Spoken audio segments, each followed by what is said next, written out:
বাংলাদেশ এবং ভারতের মধ্যে রাজনৈতিক সমীকরণ বদলের যে টানাপোড়েন চলছে তা কি প্রভাব ফেলছে দুই বাংলার শিল্পীদের যৌথ কাজে? সম্প্রতি এই প্রশ্ন আবারও মাথাচাড়া দিয়ে উঠেছে। এই প্রসঙ্গে নিজের স্পষ্ট মতামত জানিয়েছেন বাংলাদেশের জনপ্রিয় অভিনেতা চঞ্চল চৌধুরী। প্রায় ২ বছর আগে কলকাতার বুকে বড় করে ঘোষণা করা হয়েছিল বাংলাদেশের চরকি অ্যাপের কথা। সেই সময় বলা হয়েছিল এই প্ল্যাটফর্মে দুই বাংলার শিল্পীরা হাতে হাত রেখে যৌথভাবে কাজ করবেন। কিন্তু সময়ের সঙ্গে সঙ্গে রাজনৈতিক পরিস্থিতি বদলাচ্ছে। ওপার বাংলার উত্তপ্ত রাজনৈতিক পরিস্থিতির জেরে অনেক শিল্পীরই কলকাতায় আসতে সমস্যা হচ্ছে বলে খবর।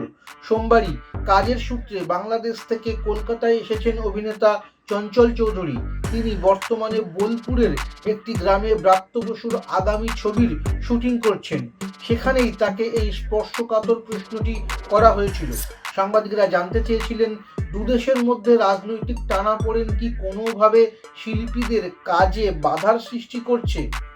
চঞ্চল চৌধুরীকে কি ব্যক্তিগতভাবে কোনো বাধার সম্মুখীন হতে হচ্ছে? অভিনেতার উত্তর ছিল বেশ স্পষ্ট।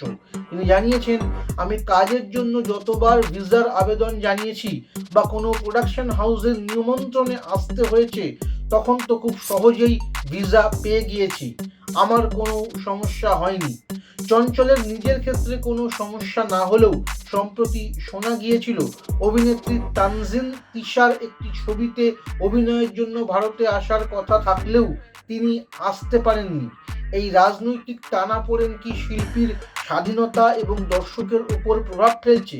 অভিনেতা চঞ্চল চৌধুরী মনে করেন এটি খুবই স্পর্শকাতর একটি বিষয়।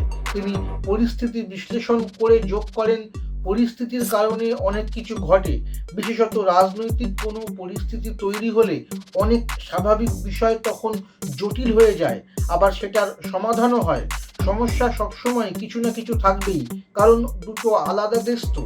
তবে তিনি মনে করেন এই সমস্যাগুলি চিরস্থায়ী নয়। তিনি আরও বলেন, দেশের মধ্যে কাজ করতে গেলেও তো অনেক সংকট তৈরি হয়, তাই আমার কাছে আলাদা করে কিছু মনে হয় না।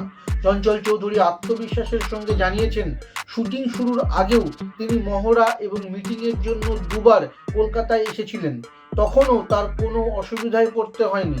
আগামী দিনেও কোনো সমস্যা হবে না বলেই তার দৃঢ় আশা। সব মিলিয়ে চঞ্চল চৌধুরীর মতে রাজনৈতিক অস্থিরতা সাময়িক হলেও শিল্পীর কাজের গতিশীলতা কখনো থেমে থাকে না।